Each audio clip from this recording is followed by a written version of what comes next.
행정법 두 번째 시간이 되겠습니다.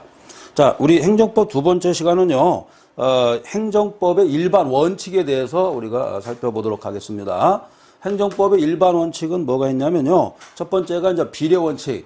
자, 여러분들 행정법에, 자, 두 번째죠. 행정법의 일반 원칙이라고 있습니다. 일반 원칙. 여기에 보면은요, 크게 보면은 7가지가 지금 원칙이 있습니다. 7가지. 7가지 중에서 제가 확신하는데 최소한 3개는 시험에 출제될 거예요.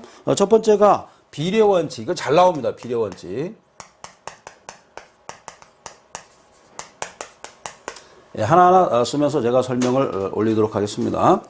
행정법의 일반 원칙에서 이제 비례 원칙은 뭐냐면, 이 침익적인 측면과 수익적인 측면이 항상 비례를 해야 된다, 이런 뜻이 되겠죠.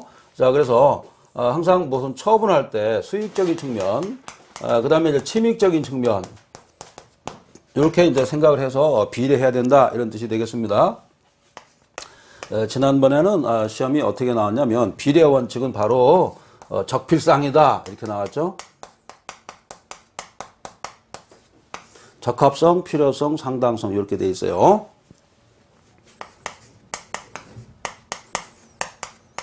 자, 3가지 측면에서 우리가 접근해야 된다. 그리고요, 이 필요성 원칙이 처음에 출제됐습니다. 필요성 원칙은 바로 무슨 원칙이 되겠습니까? 최소 침해 원칙이다. 자, 이게 답이죠. 자, 우리가 공부를 할 때 시험에 나오는 부분, 이 부분을 항상 유념을 해야 됩니다. 시험에 나오지 않는 부분을 억지로 공부할 필요는 없다, 이렇게 보셔야 돼요. 그리고 행정법은 유행의 학문이에요. 그래서 유행이 한번 지나면은 절대 출제되지 않습니다. 행정은 발전적인 성격을 가지고 있다고 그랬죠. 따라서 미래지향적인 문제가 출제되지 과거지향적인 문제는 출제되지 않습니다. 자, 그래서 최근에 많이 나오는 문제가 뭐죠? 환경 문제. 환경은 미래지향적이잖아요. 그래서 환경 있을 때, 환경 침해가 있을 때 과실 책임을 지을 수가 있을 것인가? 있다고 그랬죠. 과실 의무는 예견 가능성과 회피 가능성이다, 이렇게 출제된 바 있습니다. 그리고 두 번째가 뭐냐면 최근에 어떤 문제가 많이 발생하냐면 원자로 문제가 많이 발생해요. 왜? 사실 원자로 문제가 우리나라가 사실 세계에서 최고 원자로 기술이 높습니다. 이럼에도 불구하고 지금 현 정부에서는 원자에 대해서, 원자 발전에 대해서 상당히 기피를 했었죠. 그렇기 때문에 자, 올해 4월 달쯤 되면 어떻게 됩니까? 바로 전기세가 30% 이상 오르게 돼 있어요. 왜? 우리나라는 말이죠, 이 석유로 해서 전기를 발전하는 것이 30%, 그 다음에 원자로가 20%쯤 돼요. 그 다음에 다른 무슨 석탄이라든가 이런 걸 떼가지고 그 다음에 이제 수력 발전 있잖아요. 나머지 이건데 원자로 발전이 25%까지 차지하고 있는 나라가 대한민국입니다. 그래서 지난번에 뭐가 처음에 출제됐냐면 이게 출제된 거예요. 원자로 부지 승인, 이런 판례가 있고, 두 번째는 원자로 건설입니다. 이 두 개가 대립됐을 때 병립할 수는 없고 원자로 건설에 대해서 소송 걸 수 있다. 이게 답이었어요. 아시겠죠? 저는 답을 딱 찍어줍니다. 제가 행정법의 점쟁이라고 그랬잖아요. 그죠? 자, 전국에서 가장 행정법 점을 잘 보는 사람이 접니다. 아시겠죠? 행정법 저서뿐만 아니라 문제지 어마어마하죠. 판례 모든 걸 다 정리했습니다. 아시겠죠? 그래서 이 문제하고 이 문제가 한 문제씩 나왔다는 겁니다. 자, 그 다음에 두 번째가 평등의 원칙. 이건 시험에 안 나와요. 평등. 다른 부분에서 나왔어요. 평등의 원칙은, 자, 우리 헌법에도 평등의 원칙이 규정되어 있죠. 헌법 제11조에 규정이 있습니다. 11조. 뭡니까? 자, 헌법은 법률 앞에서 누구든지 평등하다, 이렇게 되어 있어요. 근데 지난번에 뭐가 출제되었느냐? 상대적 평등과 그 다음에 절대적 평등 모두 우리가 수용하고 있다. 상대적 평등은 능력에 따른 평등입니다. 그 다음에 상대적 평등은 다른 것은 다르게, 이런 뜻입니다. 아리스토텔레스. 여러분들 법철학 공부하면 재밌는데 굳이 법철학까지 공부할 필요는 없습니다. 법철학을 공부하면은 우리가 아리스토텔레스가 정의란 무엇인가, 이렇게 설파한 적이 있어요. 여기 보면은 평균적 정의, 배분적 정의 공부했거든요. 여기에 해당하는 것이 바로 상대적 평등이 되겠습니다. 즉 배분적 정의다. 이렇게 우리가 파악하면 되겠습니다. 자, 선생님 갑자기 왜 이렇게 철학적인 걸 접근하십니까? 철학적인 걸 접근해야 여러분들이 문제 풀 때 수월하게 풀어요. 알았죠? 수월하게. 물론 문제만 딱 풀어가지고 80점 나오기 좋죠. 그러나 고득점을 못 맞습니다. 아시겠죠? 자, 정치도 그렇고 외교도 그렇고 가서 뭐 얘기한다고 되는 게 아니죠. 그 사람의 어떤 사고 방식, 철학이 머리에 들어가야 이게 먹히는 거예요. 예를 들어 바이든 만나러 내가 워싱턴 DC에 도착했습니다. 그러면은 바이든하고 백신 주세요. 이거 하기 전에 전제 조건으로 뭘 깔아야 됩니까? 에브라함 링컨, 그죠? 그 다음에 조지 워싱턴, 그죠? 그 다음에 오바마라든가 뭐 여러 사람들 있지 않습니까? 쭉. 지금 여러분들 어떻습니까? 지금 정권이 민주당 정권이잖아요. 그죠? 그죠? 이렇게 되어 있습니다. 자, 미국의 역사를 알면서 이 조 바이든을 만나러 가야죠. 그래야 이게 통하는 겁니다. 갑자기 백신 주세요. 그렇죠. 말도 안 되죠. 가가지고 미국의 역사를 얘기해가면서 참 미국은 예를 들어서 우리가 한미 공조로 나가잖아요. 그러니까 상당히 좋은 말 해가면서 거기다가 이제 외교를 해야죠. 이런 거 똑같은 거예요. 자, 문제를 풀 때 멋있게 이 생각하고 탁 집어내야지 이게 답만 외우면은 완전히 공연불이 되는 겁니다.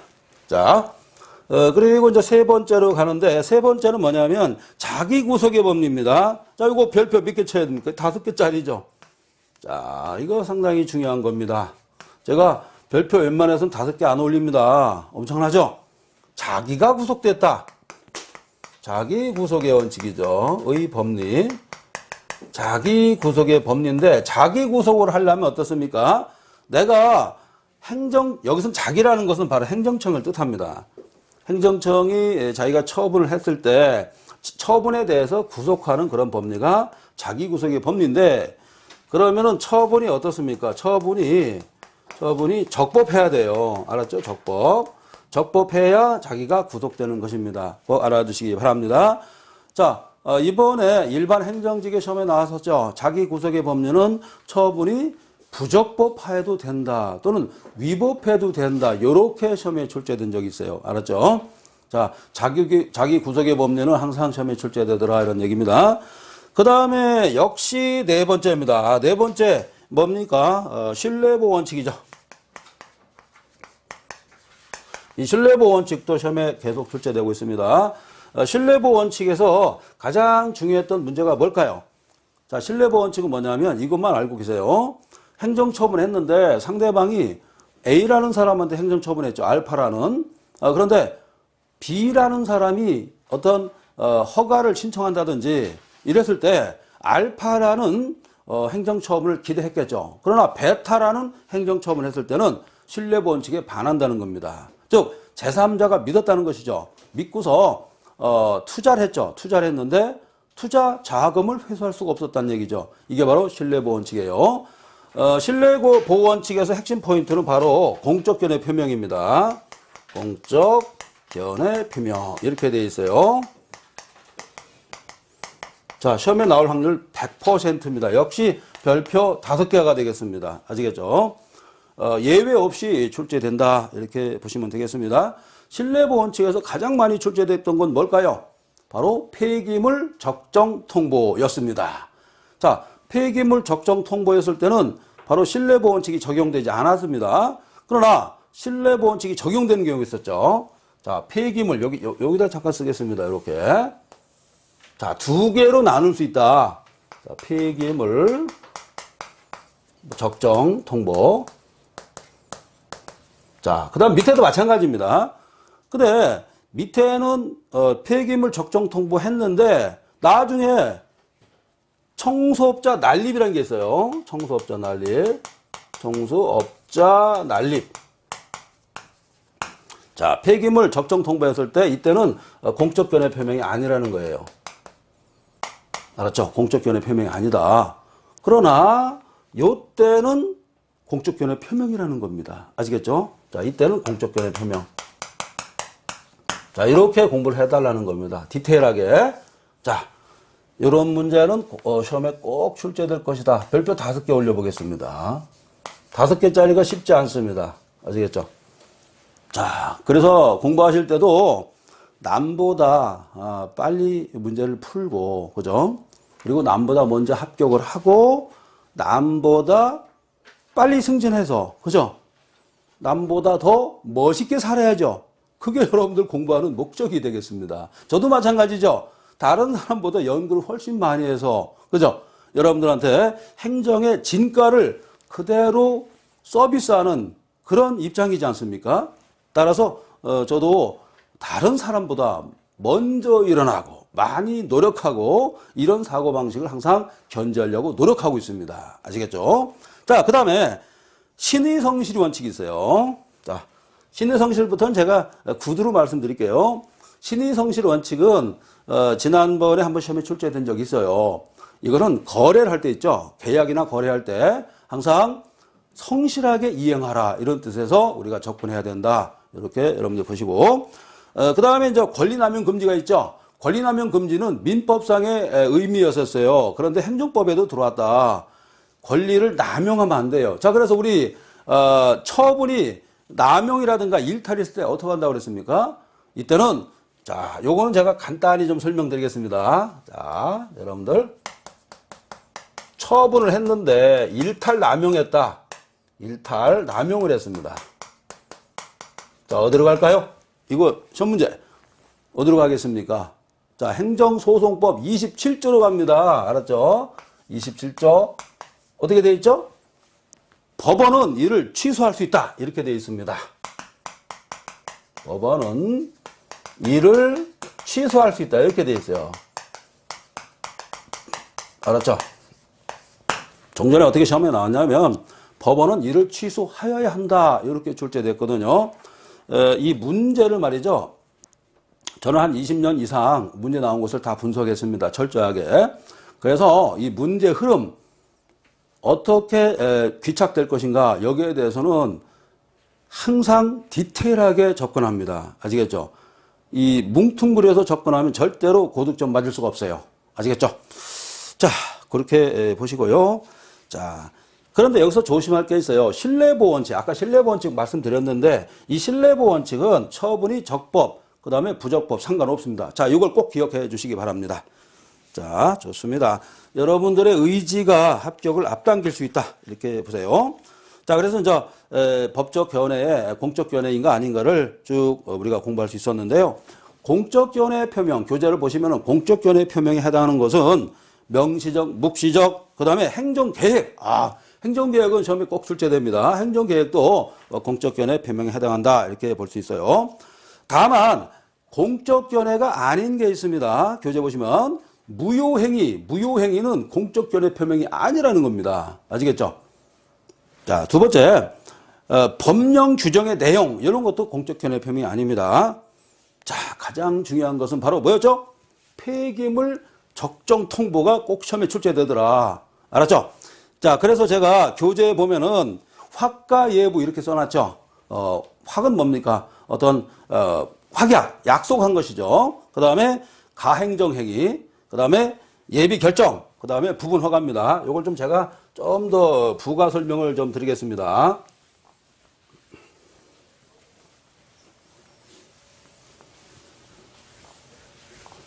자, 단계적 행정행위라고 있어요. 사실 이걸 알면은 여러분들이 고득점을 맞을 수가 있습니다. 자, 제가 한번 설명을 좀 드리겠습니다. 이 단계적 행정행위예요. 이것도 별표가 5개짜리입니다. 아주 중요하기 때문에 5개를 올려보겠습니다. 별표 5개면 뭐예요? 원수죠. 그래서 단계적 행정. 자, 우리 수험생들이 이걸 몰라요. 어떤 행정할 때 단계를 거치거든요. 이 단계적 행정에 대해서 전혀 파악을 못합니다. 여기에는 뭐가 있냐면 제가 약자를 쓰겠습니다. 행정법은 용어가 길기 때문에 약자로 공부하는 것이 상당히 좋습니다. 아시겠죠? 자, 확, 그 다음에 가. 잘 보세요. 이렇게 나눌 수 있죠? 자, 이 확이 중요합니다. 행정을 할 때는 한 번에 하는 것도 있지만 단계적으로 이루어진 게 있어요. 그래서 시험에 출제됩니다. 그럼 여기서 몇 문제가 나올까요? 두 문제가 항상 출제되고 있어요. 첫 번째가 뭐냐면 확약. 이거죠. 확약. 여러분들 make promise라고 하죠. 제가 전직 영어 선생이기 때문에 영어를 가끔 쓰는 것을 좀 여러분들 양해를 좀 부탁드리겠습니다. make promise. 약속하는 겁니다. 그것도 뭡니까? 확실히 약속하는 것이죠. 그것을 확약이라고 그래요. 예를 들어서 뭐 어업면허 순위 결정 이런 겁니다. 예를 들어 줄게요. 어업면허 우선순위 결정이에요. 좀 말이 길어요. 우선순위 알았죠? 요거 결정이에요. 가끔 출제됩니다. 요거 어업면이 우선순위 결정은 확약이기 때문에 처분성이 없다는 것이 판례 태도입니다. 첫 번째. 두 번째는 이게 가가 뭐냐면 가행정행위예요. 가행정. 자, 행정을 할 때 여러분들 가처분 뭐 가압류 이런 거 들어봤었죠? 가등기. 이건 뭐냐면 등기 전에 하는 일련의 행위. 가짜가 가짜입니다. 솔직히 말해서 진짜는 아니다. 응? 약혼식과 비슷하죠. 당신하고 나하고 약혼했어. 그럼 당신이 내 남자야? 아니죠. 약속을 했다는 거예요. 실제로 결혼식에 들어가야죠. 그리고서 혼인 서약한 다음에 혼인신고를 해야 너하고 나하고 같이 사는 거 아니겠습니까? 그거 똑같은 거예요. 그래서 가행정엔 뭐가 있냐면 직위해제. 자, 직위해제입니다. 알았죠? 이런 거. 자, 이렇게 가행정에는 어떤 처분성이 없다 이렇게 볼 수 있어요. 그 다음에 이런 게 문제입니다. 여기서부터가 이제 시험에 탁 나오는 겁니다. 요게. 이것은 예비 결정입니다. 자, 예를 들어 가지고 폐기물 적정 통보.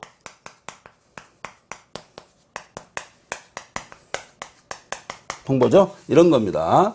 자, 그래서 폐기물 적정 통보와 부적정 통보는 어떻게 시험에 나온다고 그랬죠? 폐기물 적정 통보 자체는 공적 견해 표명이 아니라고 그랬어요. 그러나 폐기물 적정 통보 플러스 청소업자 난립 때문에 나중에 안 돼라고 했을 때는 이것은 신뢰보원칙에 반한다는 겁니다. 신뢰보원칙의 핵심 포인트는 뭡니까? 바로 공적 견해 표명이 되겠습니다. 아시겠죠? 자, 그 다음에 이 문제가 계속 나왔고 이게 문제입니다. 부분허가 또는 뭐 부분 인가 뭐 이런 거예요. 자, 여기서 제일 중요한 게 뭐였죠? 원자로. 그렇죠. 원자로 부지. 그다음에 원자로 건설. 이렇게 두 가지요. 항상 시험에 출제되고 있죠. 자, 그래서 지난번에 이 부분 허가에서 뭐가 시험에 나왔냐면 원자로 부지 허가와 원자로 건설 허가가 병립되어 있을 때 어느 곳에다가 소송을 제기하라고 그랬어요? 원자로 건설에다 하라. 이게 답이죠. 자, 원자로 건설에다 하라.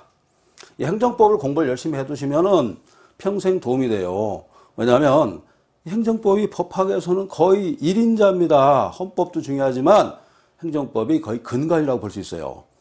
옛날에 사법시험에서도 행정법 때문에 꽈라게 해요. 그만큼 행정법이 어려운 겁니다. 그러나 이번에 여러분들하고 행정법에 대해서 쿨하게 완벽하게 여러분들과 정복하는 길을 마련하겠습니다. 아시겠죠? 자, 그리고 우리가 또 행정법에서 앞부분에 나오는 것이 공무수탁 사인하는 사람이 있어요. 자, 여기다 좀 쓰겠습니다. 공무수탁 사인. 자, 시험에 나올 확률은 한 33.3%쯤 돼요. 요거는 공무를 위탁받은 공무를 위탁받은 것이죠. 위탁받은 사인을 뜻합니다. 사인. 그죠? 사인을 뜻한다. 개인을 뜻한다. 이런 얘기예요. 저 공무원은 아닙니다. 공무원은. 알았죠? 공무원은 아니기 때문에 이런 사람에 대해서는 이런 사람은 어떠한 경우에 이 손해배상을 물을 수 있는가? 지난번에 한번 나왔었어요. 뭐냐면 위법 행위를 했을 때 이게 답이에요. 위법. 자, 여러분들 위법이란 말이 나오는데 위법은 뭐냐면 자, 우리 행정법에서 상당히 중요합니다. 전체 사회 질서에 반하는 성질이 위법이에요. 아시겠죠? 그래서 지난번에 뭐라고 나왔냐면 이렇게 나왔어요. 공무수탁 사인에 대해서 공무수탁 사인이 어떠한 행위를 했을 때 손해배상을 청구할 수 있을까? 이게 나왔죠. 국가배상법상. 위법 행위냐, 그 다음에 위법 부당한 행위냐, 아니면 불법 행위냐, 아니면 불법 부당이냐, 위법이냐 이렇게 나오는 답은 위법이었다는 겁니다. 아시겠죠? 자, 공무수탁 사인은 말이죠. 소득세 원천 징수 의무자가 있습니다. 소득을 원천 징수해가지고 의무를 해가지고 신고하는 사람이 있어요. 사장이죠. 이 사장은 공무수탁 사인이 아니라는 것이 판례의 태도입니다. 알았죠? 그런 점도 꼭 알아두시기 바랍니다.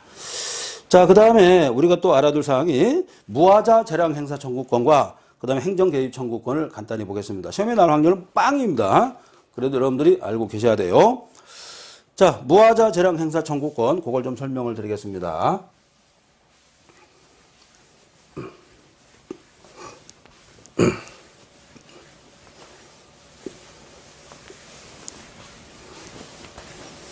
자, 무하자 재량 행사 청구권은요, 하자가 없는 행정행위를 해달라 이런 얘기죠.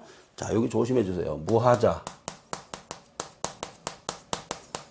재량 행사 청구권입니다. 말이 좀 길죠. 이것은 하자 없는 행정을 해달라 이런 뜻이 되겠고요. 그 다음에 행정개입 청구권이 있어요.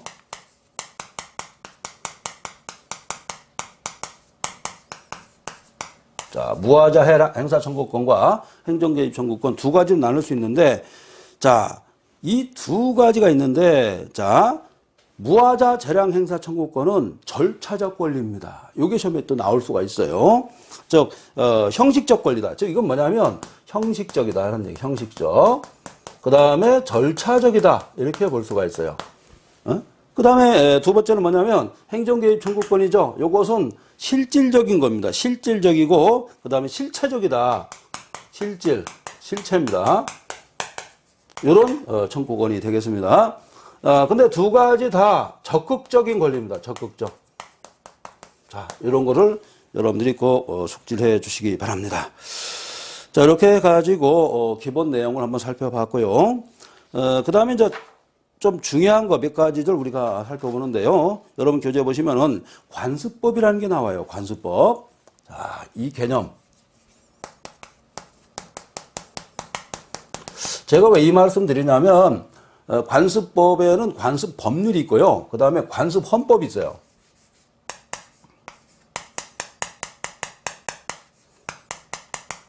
이 관습 헌법은 대표적인 것이 바로 행정수도였죠.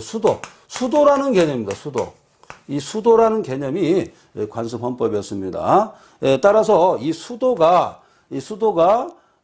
수도를 정할 때는 바로 국민투표로 하라는 겁니다. 즉, 행정수도법으로 해서는 안 되고 반드시 국민투표를 거쳐야 된다. 즉 뭡니까? 참정권으로 가야 된다. 이런 얘기죠. 참정권. 이런 뜻이 되겠습니다. 자, 그래서 이제 관습법이 되려면 법적 확신이 있어야 돼요. 법적 확신이 없으면 관습법이 될 수가 없습니다. 두 번째는 뭐냐면 전체 질서에 반하지 말아야 돼요. 즉 뭐냐면 국민의 법 감정에 반하면은 이것이 관습이 될 수가 없습니다. 꼭 알아두시기 바랍니다. 자, 그 다음에 또 문제가 하나 있는데 이 평등의 원칙, 지난번에 평등의 원칙을 한번 공부했었는데요. 옛날에 나왔던 판례인데 화투를 했었어요. 공무원들이 4명이 했었는데 똑같은 화투로 했는데 3명은 견책, 1명은 파면을 당했어요. 자, 공무원 징계 쪽입니다. 공무원 징계. 공무원 징계 쪽도 우리가 알아둘 필요가 있어요. 가장 핵심적인 것은 바로 파면이 되겠죠. 파면. 두 번째 뭡니까? 그 다음에 해임이 있죠. 해임. 요걸 좀 알아두시기 바랍니다. 해임. 그 다음에 또 뭐가 있어요? 자, 파면, 해임. 그 다음에 뭐가 있습니까? 이 정직이 있겠죠. 정직. 그 다음에 네 번째가 뭐가 있을까요? 감봉이 있죠. 감봉. 물론 감봉 전에 강등이 또 있습니다. 강등. 사실 이 강등이 상당히 큰 죄목이 되겠습니다. 그 다음에 6번째가 뭐냐면 견책이 있어요. 이게 왜 중요하냐면 행정법 보면서 이게 용어가 나와요. 용어가. 예를 들어서 파면을 당하면 어떤 일이 발생하냐면 퇴직금을 다 날리는 겁니다. 아시겠죠? 홀라당 다 날리고 그 다음에 해임은 안 그래요. 해임은 퇴직금은 받죠. 그러나 뇌물을 받아가지고 자기가 해임됐다. 그럼 이것은 다 날리는 겁니다. 지금 뭐냐면 노후 대책이 안 되는 겁니다. 이게 문제가 발생할 수 있죠. 그 다음에 감봉이 있어요. 감봉은 3분의 1을 감액하는 그러한 처분이 되겠다. 이렇게 살펴볼 수가 있는 것입니다. 아시겠죠? 자, 그래서 당직 근무 중에서 직위 해제됐다. 그 다음에 견책됐다. 이런 걸 보시면 되겠습니다. 자, 그래서 이제 공무원 징계가 은근히 시험에 많이 이제 나오고 있다. 이렇게 보시고. 자, 여기서 또 중요한 개념이 있어요. 일탈남용이라는 개념이 또 등장합니다. 일탈남용. 일탈은 뭐냐면, 일탈은, 외형적으로 문제가 발생한 것입니다. 외부적으로 발생한 것이고, 남용은 내부적으로 발생한 것입니다. 내부. 이런 것도 좀 알아두시고, 만약에 일탈 남용이 있었다, 그럼 어디로 가라고 했습니까? 행정소송법 27조로 가서 법원은 이를 취소할 수 있다. 이렇게 되어 있죠. 취소할 수 있다. 이런 개념을 꼭 숙지해 주시기 바랍니다.